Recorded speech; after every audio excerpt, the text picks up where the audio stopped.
بسم اللہ الرحمن الرحیم۔ دلہن کو گھر لانے پر دعا کا حکم۔ سیدنا عبداللہ بن عمرو بن عاص رضی اللہ تعالیٰ عنہ سے روایت ہے کہ رسول اللہ صلی اللہ علیہ وآلہ وسلم نے فرمایا، جب تم کسی عورت سے شادی کرو یا خادم رکھو اور سواری خریدو تو اس کی پیشانی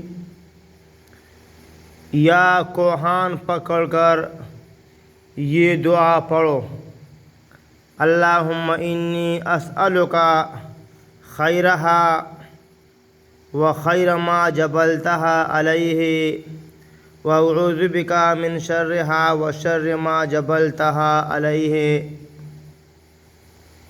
یا اللہ، میں سوال کرتا ہوں تجھ سے اس کی بھلائی کا اور اس چیز کی بھلائی کا جس پر تو نے اسے پیدا فرمایا۔ میں تیری پناہ میں آتا ہوں اس کے شر سے اور اس چیز کے شر سے جس پر تو نے اسے پیدا فرمایا۔ اختلاط زوجین کے وقت کی دعا۔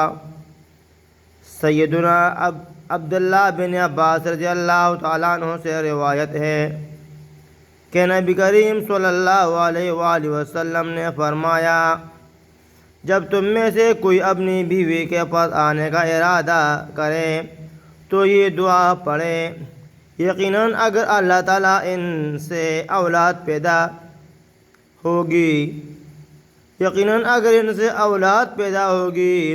تو شیطان کے شر سے محفوظ رہے گی۔ دعا یہ ہے: بسم اللہ اللہم جنبنا الشیطان وجنب الشیطان ما رزقتنا، جس کا ترجمہ یہ ہے: اللہ تعالیٰ کے نام کے ساتھ، یا اللہ ہمیں بھی شیطان کے شر سے بچا لو اور اس اولاد کو بھی جو ہمیں عطا فرمائے۔